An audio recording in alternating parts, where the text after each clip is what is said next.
How do you make sense of that? How do lawmakers make sense of that? And are you concerned about political violence, not specific necessarily Yeah. just to him, but that this encourages more of that? Yeah, well, I'm sitting here last week in my office on Capitol Hill, and I turn on the TV and I see that a couple of floors below me, Stuart Rhodes, as you mentioned, one of the heads of an armed militia group in America, is having coffee at the Dunkin' Donuts in the basement of my office building.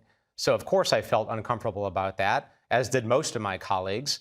And I'm very focused on public safety. I always have been in this job. And you just cannot tell me that releasing militia leaders, insurrectionists, criminals back onto the street because it's what you did to placate your political base is making us any more safe, right? In an era of political violence, of extremism, where threats against members of Congress have quadrupled in the last couple of years, none of this is making us safe. It's actually creating an environment that gives permission to extremists to be more bold, to assert themselves. And we're going to see more of this. I want to switch to what's happening in Colorado.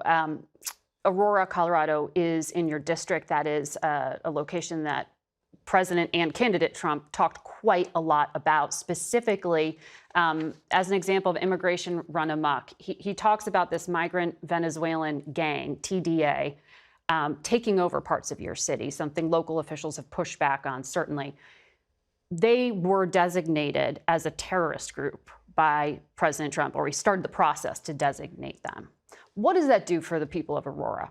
Well, you know, I pushed back pretty fiercely on Donald Trump's lies because this is my hometown. I live there, and I can tell you that Aurora, Colorado is a place of great pride and great strength. We are a community of immigrants and refugees. Nearly 20% of my constituents were born outside of the United States. These are our business owners. These are our friends. They go to school with my children. They work in our community. They grow businesses in our community. And the rhetoric of Donald Trump, both on the campaign trail and now, demonizing these folks and telling gross lies and exaggerations is not only impugns the reputation of a strong and vibrant community, but it makes those folks less safe. And I will stand up over and over again and push back against those lies. Okay. At the same time, it does nothing to advance the cause of comprehensive immigration reform, which we desperately need. Yeah. Right? Well. Anybody knows that our system is badly broken, and Donald Trump is not making the moves to fix it. All right. Jason Crow, Congressman, thank you for your time. We'll be back in a moment.